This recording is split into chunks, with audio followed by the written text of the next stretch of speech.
Hello everyone, welcome to you all in this such a beautiful, wonderful class. I hope you are all doing great. मैं आशा करती हूँ आप सब लोग बहुत अच्छे होंगे. एक बार आप सभी लोगों का स्वागत है फिर से SR ग्रुप कॉलेज की क्लास में, जहाँ पे आज मैं आप लोगों के लिए लेके आई हूँ बहुत ही कमाल का topic. Yes my dear friends, आज की वीडियो काफ़ी ज़्यादा लर्नेबल होने वाली है, क्योंकि इस वीडियो में आप लोग सीखने वाले हैं बहुत ही कमाल की चीज़ें जो कि आप अपनी इंग्लिश स्पीकिंग स्किल में यूज़ करके अपनी इंग्लिश को बेटर कर सकते हैं. And I hope that you are all ready for it. मैं आशा करती हूँ आप सब लोग बहुत ही ज़्यादा एक्साइटेड होंगे, रेडी होंगे इस चीज़ आज की क्लास में हम क्या सीखने वाले हैं उसके लिए. चलिए वीडियो को स्टार्ट करते हैं. सबसे पहले हम देखते हैं कि दैट्स क्या चीज़ें आज हम लोग सीखने वाले हैं. So as you know very well guys की पार्ट 2 है और डे 7 है, और इस डे 7 की क्लास में today we are going to learn all the use of ought to. Yes my dear friends, आज के इस वीडियो में हम लोग सीखने वाले हैं all the use of ought to.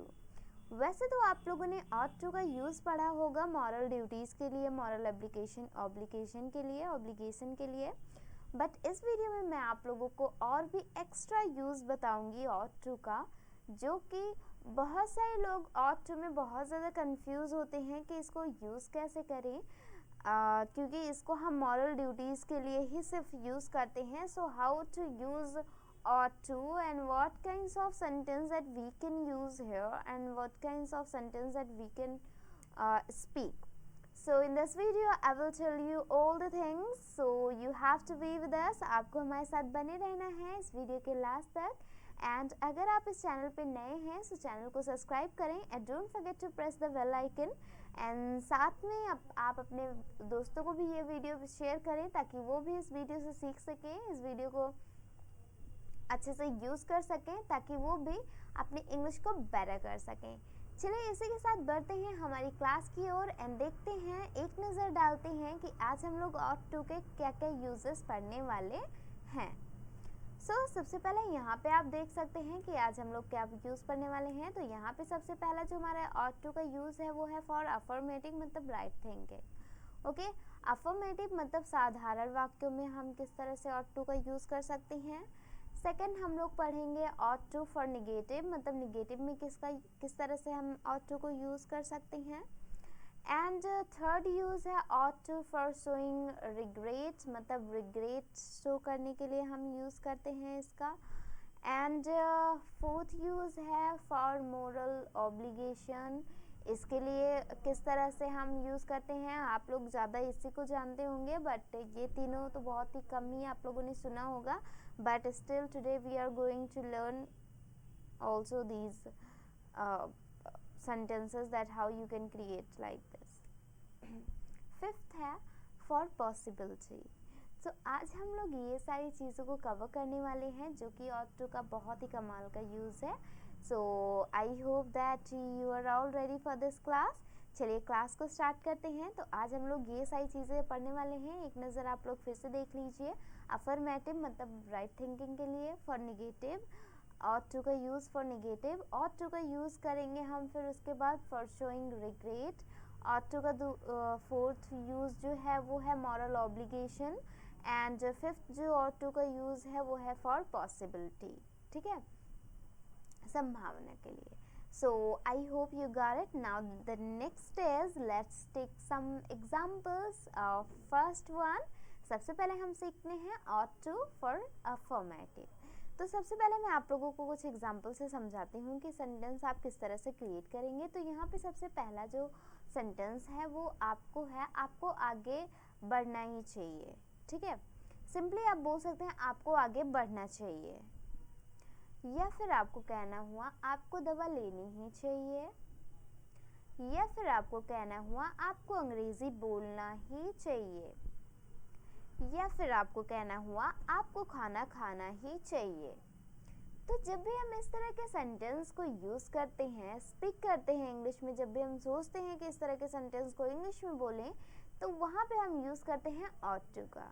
But कैसे यूज़ करेंगे, the main thing is this. Okay, so इस तरह के सेंटेंस को बनाने के लिए बहुत ही ब्यूटीफुल स्ट्रक्चर है ought to का। सो स्ट्रक्चर है, सबसे पहले आपको करना क्या है, सब्जेक्ट यूज़ करना है, ought to का यूज़ करना है, फिर उसके बाद यहाँ पे आपको यूज़ करना है वर्ब की फर्स्ट फॉर्म एंड ऑब्जेक्ट का यहाँ पे यूज़ कर देना है, ठीक है।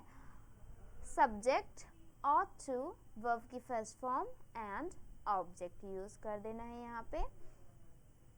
अभी इसका मतलब होता ही है, आपको तो पता ही है, आपको आगे बढ़ना ही चाहिए।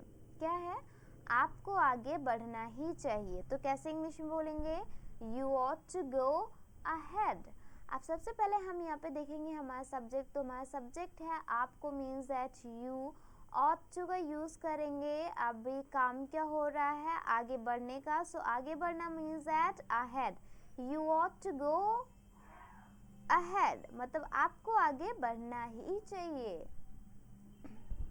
नेक्स्ट है, आपको दवा लेनी ही चाहिए, आपको दवा लेनी ही चाहिए। जैसे सपोज दैट कोई बहुत ज़्यादा बीमार है तो आप उसके सजेस्ट करते हैं ना दैट कि आपको दवा लेनी ही चाहिए, आपको दवा लेनी चाहिए, तो सिंपली हम बोलेंगे यू शुड टेक मेडिसिन, आपको दवा लेनी ही चाहिए। You ought to take medicine, you ought to take medicine, okay? आपको दवा लेनी ही चाहिए। Hope you are all getting it. Now let's move ahead and let's see some more examples. So here is the next example is आपको किताब पढ़ना ही चाहिए, आपको किताब पढ़ना ही चाहिए। कैसे इंग्लिश में बोलेंगे, You ought to read book, you ought to read book, आपको किताब पढ़ना ही चाहिए। The next example is that आपको दौड़ना ही चाहिए। सेंटेंस क्या है हमारा, आपको दौड़ना ही चाहिए। इंग्लिश में कैसे बोलेंगे, You ought to run, you ought to run, आपको दौड़ना ही चाहिए। अगला एग्जाम्पल है, आपको कपड़े लेने ही चाहिए, आपको कपड़े लेने ही चाहिए। कैसे इंग्लिश में बोलेंगे इसको, You ought to buy the clothes, लेनी ही चाहिए मीन्स दैट आप यहाँ पे टेक द क्लॉथ्स यूज़ कर सकते हैं, खरीदनी चाहिए, तो यहाँ पे आप बाय का यूज़ कर सकते हैं। So both of the things that you have to write as like take, but the sense is that कि लेना है तो मतलब कि खरीदना ही हुआ, तो यहाँ पे आप बाय का यूज़ कर सकते हैं। ओके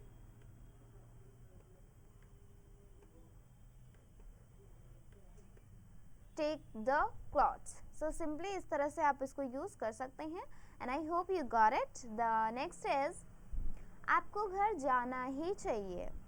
व्हाट, आपको घर जाना ही चाहिए। कैसे इंग्लिश में बोलेंगे, You ought to go home, you ought to go home, आपको घर जाना ही चाहिए।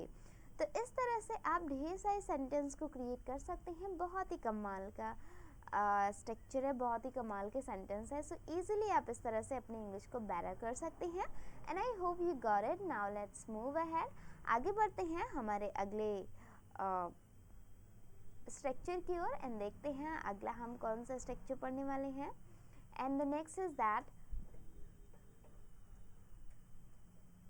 पहले कुछ एग्जाम्पल से समझते हैं। जैसे यहाँ पे पहला एग्जाम्पल है, अगर आपको ought to को नेगेटिव में यूज़ करना हुआ तो कैसे करेंगे। देखिए, हमें ढेर सारा खाना ऑर्डर ही नहीं करना चाहिए था।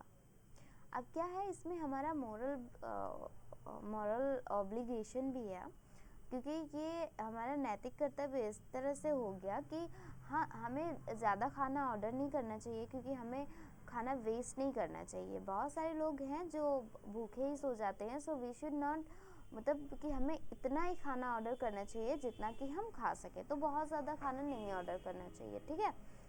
सो यहाँ पे है, हमें ढेर सारा खाना ऑर्डर ही नहीं करना चाहिए था, या फिर आपको कहना हुआ हमें उसे बुलाना ही नहीं चाहिए था, या फिर अगर आपको कहना हुआ आपको खाना खाना ही नहीं चाहिए था, या फिर आपको कहना हुआ आपको वहाँ जाना ही नहीं चाहिए था।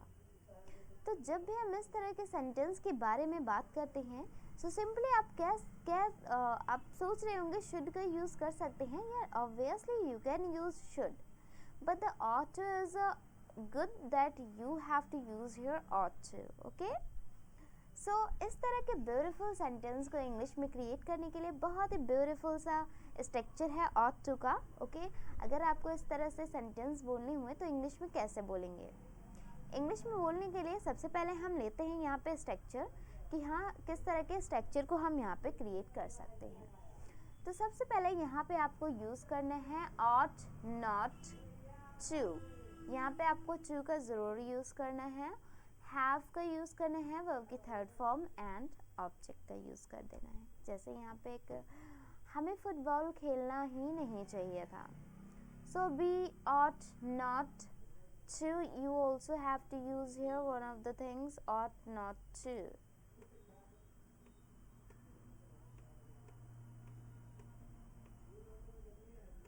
To, and you also have to use here to. We ought not to have played the football. हमें फुटबॉल खेलना ही नहीं चाहिए था. We ought not to have played the football. अगला एग्जाम्पल है हमें ढेर सारा खाना ऑर्डर ही नहीं करना चाहिए था. कैसे बोलेंगे? We ought not to have ordered too much food. We ought not to have ordered too much food. You also have to use here to. Okay, we ought not to have ordered too much food. हमें ढेर सारा खाना क्या है, order ही नहीं करना चाहिए था. तो इस तरह से आप इसको यूज़ कर सकते हैं. And I hope you got it. So now let's take a more of examples.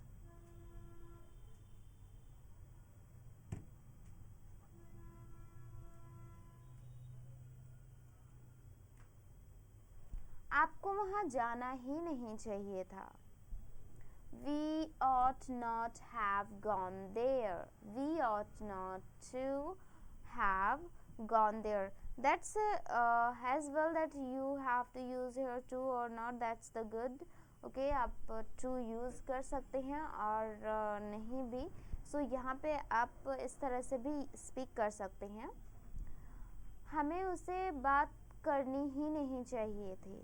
कैसे बोलेंगे? We ought not to have talked to him. We ought not to talk to him. Next है आपको उसे बुलाना ही नहीं चाहिए था. आपको उसे बुलाना ही नहीं चाहिए था. We ought not to have called him. You also have to use here उसे means that him.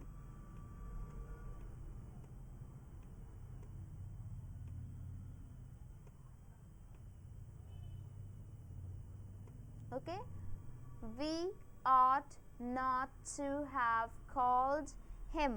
हमें उसे बुलाना ही नहीं चाहिए था. नेक्स्ट है हमें बोलना ही नहीं चाहिए था. हमें बोलना ही नहीं चाहिए था. We ought not to have spoken. We have not to spoken. हमें बोलना ही नहीं चाहिए था. तो इस तरह से आप इसको यूज़ कर सकते हैं. And I hope you got it all the things. So now let's move ahead towards next. So अगले स्ट्रक्चर की ओर बढ़ते हैं और देखते हैं आज का हमारा अगला स्ट्रक्चर जो है. सो यहाँ पे हमारा अगला स्ट्रक्चर जो है वो है आपको अंग्रेज़ी बोलना ही चाहिए था. आपको अंग्रेज़ी बोलना ही चाहिए था. या फिर अगर आपको कहना हुआ आपको स्कूल जाना ही चाहिए था, तो ज़रूरी था आपको स्कूल जाना ही चाहिए था. नेक्स्ट है हमें उसकी मदद करनी ही चाहिए थी. हमें उसकी मदद करनी ही चाहिए थी. तो कैसे? यहाँ पे हमारे किस चीज़ को शो कर रहा है? रिग्रेट को शो कर रहा है कि मतलब कि हाँ हमें उसकी मदद करनी चाहिए था बट स्टिल हमने उसकी मदद नहीं की, तो हम उस चीज़ के लिए क्या कर रहे हैं? रिग्रेट कर रहे हैं. तो यहाँ पे आप यूज़ कर सकते हैं ought to का. बट कैसे यूज़ करेंगे? Now let's see the structure. इस ब्यूटीफुल से स्ट्रक्चर को बनाने के लिए सबसे पहले यहाँ पे है सब्जेक्ट यूज़ करना है, ought to का यूज़ करना है, have का यूज़ करना है, वर्ब की थर्ड फॉर्म का यूज़ करना है एंड ऑब्जेक्ट का यूज़ कर देना है सिंपली यहाँ पे। ओके, सो यहाँ पे आपको subject ought to, have, third form of verb and object का यूज़ यहाँ पे करना है। ठीक है, अभी जैसे यहाँ पे एग्जाम्पल है, आपको पानी पीना ही चाहिए था।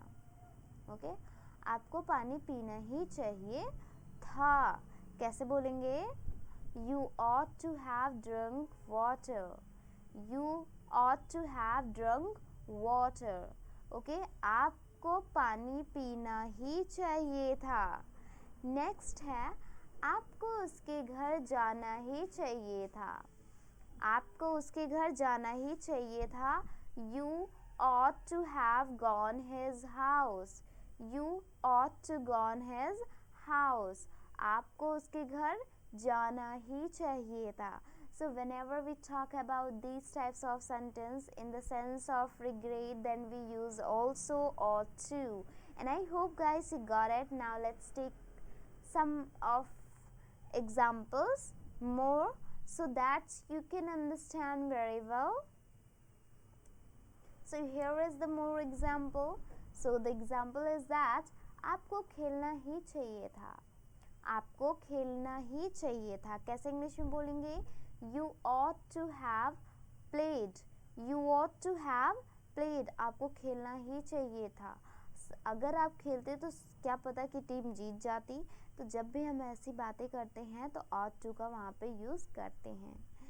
अगला एग्जाम्पल है, हमें मदद करनी ही चाहिए थी। हमें मदद करनी ही चाहिए थी, कैसे इंग्लिश में बोलेंगे? We ought to have helped. We ought to have helped. हमें मदद करनी ही चाहिए थी। The next example is that आपको उसे बुलाना ही चाहिए था। आपको उसे बुलाना ही चाहिए था, कैसे इंग्लिश में बोलेंगे इसको? You ought to have called. अभी क्या यूज करेंगे यहाँ पे? One more thing, that him. Okay?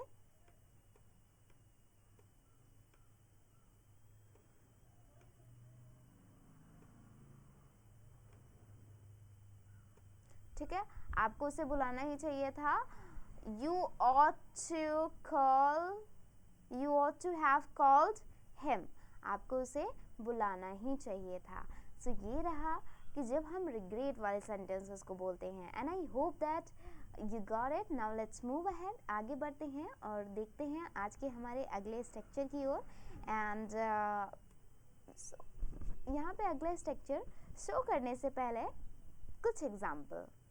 So example है, हमें अपने माता पिता का कहना मानना ही चाहिए, या फिर आपको अपने टीचर का कहना मानना ही चाहिए, या फिर मानना चाहिए सिंपली आप यूज़ कर सकते हैं। हमें अपने माता पिता का कहना मानना चाहिए, हमें अपने टीचर का कहना मानना चाहिए, या फिर आपको कहना हुआ तुम्हें अपने भाई की बात माननी ही चाहिए।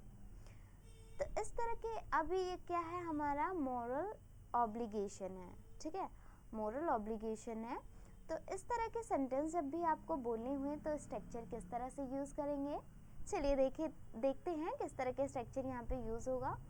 तो सिंपली आपको कुछ नहीं करना है, nothing you have to do here. At first you have to use subject, use to and the first form of verb, and after that you have to use here object. ठीक है, ज़्यादा कुछ नहीं करना है, सिर्फ यहाँ पे सब्जेक्ट यूज़ कर देना है आपको। फिर उसके बाद यहाँ पे आपको यूज़ करना है ought to का, वर्ब की फर्स्ट फॉर्म एंड ऑब्जेक्ट का। अब इसका मतलब होता है कहना मानना चाहिए। जैसे हमें अपने माता पिता का कहना मानना ही चाहिए, या फिर आप सिंपली बोल सकते हैं हमें अपने माता पिता का कहना मानना चाहिए। ठीक है, कैसे बोलेंगे? We ought to obey our parents. We ought to obey our parents. हमें अपने माता पिता का कहना मानना चाहिए। अगला एग्जाम्पल है, आपको टीचर का कहना मानना चाहिए। ओके, आपको टीचर का कहना मानना चाहिए। तो हमारा ये मोरल ऑब्लिगेशन है। ओके, कैसे बोलेंगे इसको? You ought to obey your teachers. Okay, you ought to obey your teacher. आपको टीचर का कहना मानना चाहिए, या फिर आप सिंपली बोल सकते हैं you ought to obey the teachers. यहाँ पे आर का काट के आप यहाँ पे the teacher बोल सकते हैं, या फिर आप बोल सकते हैं your teachers. You ought to obey the teachers or you ought to obey your teachers. Okay, I hope you got it. Now let's move ahead towards the next and let's see some more examples related to this. And here is the more example. हमें अपने बड़ों की बातें माननी चाहिए. हमें अपने बड़ों की बात माननी चाहिए. तो कैसे इंग्लिश में बोलेंगे? We ought to follow our elders. We ought to follow our elders. हमें अपने बड़ों की बात माननी चाहिए. अगला है, आपको अपने भाई की बात माननी ही चाहिए या फिर माननी चाहिए. कैसे बोलेंगे? You ought to obey your brother. You ought to obey your brother or you ought to follow the words of your brother. इस तरह से भी आप यूज़ कर सकते हैं. You ought to follow the words of your brother. Words मतलब होता है बातों को मानना चाहिए. Okay, so you ought to follow the words of your brothers. तो इस तरह से आप बहुत ही सिंपली इसको यूज़ कर सकते हैं. And I hope you got it. The next is that हमें सही का साथ देना ही चाहिए. हमें सही का साथ देना ही चाहिए. कैसे इंग्लिश में बोलेंगे? We ought to support the right things. We ought to support the right things. Okay? तो इस तरह से आप इसको यूज़ कर सकते हैं बहुत ही ईजिली.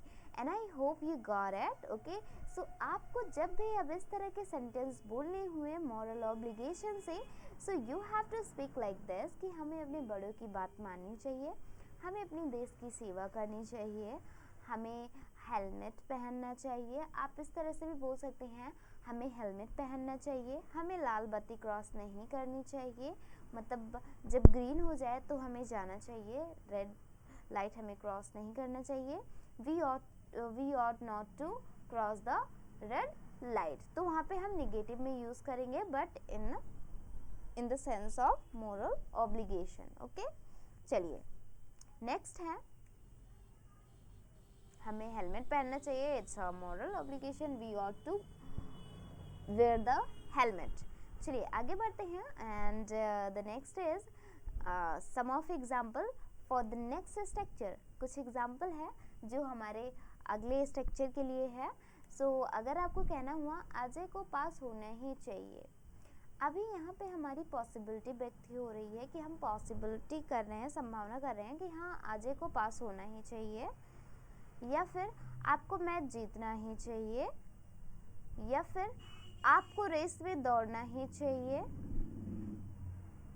तो जब भी हम इस तरह के सेंटेंस की बात करते हैं कि आपको ये चीज़ें करनी ही चाहिए, okay, just for the possibility. Okay, so वहाँ पे भी हम यूज़ करते हैं किसका? ought to का. Nothing you have to do. जैसे कि आपने 2 में पहले किया था अफर्मेटिव में एंड उसके बाद आपने यूज़ किया था, वैसे ही बिल्कुल आपको इसको यूज़ करना है. सब्जेक्ट यूज़ करना है, ought to का यूज़ करना है, वर्ब की फर्स्ट फॉर्म एंड ऑब्जेक्ट का यूज़ कर देना है. तो यहाँ पे आपको यूज़ करना है, आपको उसे पढ़ाना ही चाहिए. ओके, आपको उसे पढ़ाना ही चाहिए. सो यहाँ पे तो हमारे ये मॉरल ऑब्लिगेशन को शो कर रहा है, बट इन द पॉसिबिलिटी. ठीक है, so you ought to teach him. You ought to teach him. Okay, next है, तुम्हें गाना गाना ही चाहिए. ओके, तुम्हें गाना गाना ही चाहिए. सिंपली कैसे बोलेंगे? You ought to sing song. You ought to sing song. तुम्हें गाना गाना ही चाहिए. चलिए आगे बढ़ते हैं. इसे से लेते हैं कुछ और एग्जाम्पल ताकि आप इसे अच्छे से समझ जाएं.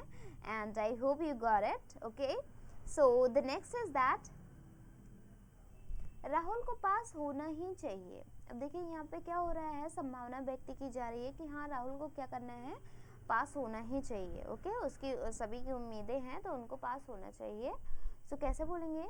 Rahul ought to pass the exam. आप बोल सकते हैं Rahul ought to ought to, the past नहीं, यहाँ पे only you have to use here past. Rahul ought to pass. Okay, Rahul ought to pass. Rahul को पास होना ही चाहिए. नेक्स्ट है मुझे दौड़ना ही चाहिए. ओके, कैसे बोलेंगे? I ought to run. I ought to run. मुझे दौड़ना ही चाहिए. नेक्स्ट है उसे अंग्रेजी बोलना ही चाहिए. ओके, अब रिक्वायरमेंट है, so that is you can use here. उसे दौड़ना ही चाहिए, सॉरी, उसे अंग्रेजी बोलना ही चाहिए. कैसे बोलेंगे? He ought to speak English. He ought to speak English. Okay, तो इस तरह से आप इसको यूज़ कर सकते हैं. सो ये तो रहा यूज़ ऑफ ought to का. तो इतनी तरह से आप ought to को यूज़ कर सकते हैं बहुत ही कमाल के तरीके से. And I hope guys you got it this. So आज की वीडियो में बस इतना ही. हम मिलते हैं हमारी अगली वीडियो में. And still, if you have any confusion related to ought to, so drop the comment in my comment box and definitely I'll clear that. And I hope that you all get it, all the things. And thank you so much everyone for watching this video. हम मिलते हैं हमारी अगली video में. तब तक के लिए keep watching, keep learning and keep speaking English. Thank you so much and have a wonderful time.